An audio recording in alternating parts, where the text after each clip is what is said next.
Mesdames, Messieurs, bonjour, bonsoir. Bienvenue sur Dauphin News à l'heure du journal hebdomadaire. Contente de vous retrouver pour la nouvelle sortie de cette édition. Bon dimanche à vous. Voici les titres qui ont dominé l'actualité au cours de cette semaine. Une visite surprise de Naomi Osaka en Haïti. Lancement officiel du fonds de soutien aux coopératives d'épargne et de crédit. Wedline Pierre-François, nommé au poste de consul général d'Haïti à Paris. Dans l'international, la maison de mode Dior s'engage à mettre à l'honneur des femmes engagées et inspirantes. Andris Pierre, lauréate du prix SCAD de la dramaturgie francophone 2020.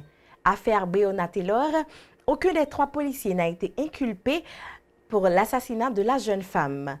Une date de sortie pour Aline, le film inspiré de la vie de Céline Dion. Solitude sera la première femme noire à avoir son statut à Paris. Mesdames, Messieurs, confortez-vous, je vous reviens après la pause.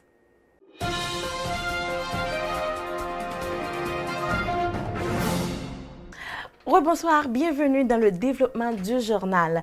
La championne de l'US Open 2020, Naomi Osaka, est arrivée en Haïti lundi 21 septembre 2020, accompagnée des membres de sa famille. Selon les premières informations, elle est venue pour le tournage d'un documentaire qui parlera de sa vie personnelle.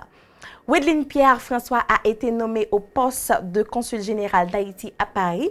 Elle est la première personne à occuper cette fonction depuis 2006. De cette date à ce mois, il n'y avait que des chefs de poste AI ou encore des ministres conseillers très impliqués dans le social en Haïti.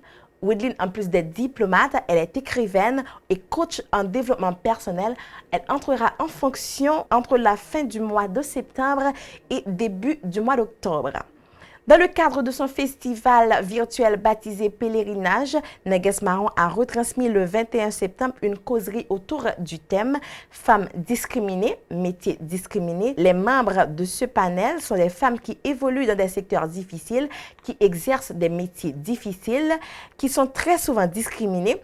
Ces femmes subissent et sont obligées de vivre avec le poids de l'insécurité, de discrimination, de menaces et voire même de violences. Pour regarder l'intégralité de la causerie, nous vous inviterons à visiter la page de Facebook de Neges Marron. Avec son texte « Elle voulait ou croyait vouloir et puis tout à coup, elle n'en veut pas », l'auteure haïtienne Andris Pierre reçoit le prix SCAD de la dramaturgie francophone 2020. La remise de ce prix aura lieu ce dimanche 27 septembre à 1h à la caserne Marceau à Limoges.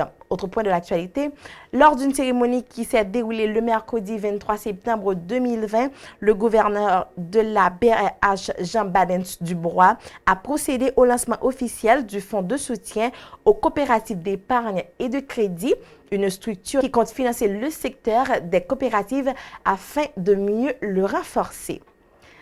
Dans l'international, le 20 septembre 2020, l'actrice américaine Zendaya a remporté l'Emmy de la meilleure actrice pour son rôle ado paumé et drogué de la série dramatique Euphoria. Elle devient avec ce trophée la plus jeune actrice à remporter ce prix et la deuxième femme noire de l'histoire des Emmys après Viola Davis. Le 21 septembre 2020, la maison de mode française Dior a révélé sa campagne Dior Stand with Women, une série de courts portraits filmés qui donne la parole à des femmes inspirantes. Elles racontent leur vie, les défis qu'elles ont rencontrés, les expériences et moments forts qui ont fait d'elles ce qu'elles sont aujourd'hui. Ces femmes sont au nombre de 12, dont l'actrice américaine Charlize Theron. Le but de cette campagne est de célébrer le parcours de ces femmes et promouvoir l'éducation des plus jeunes.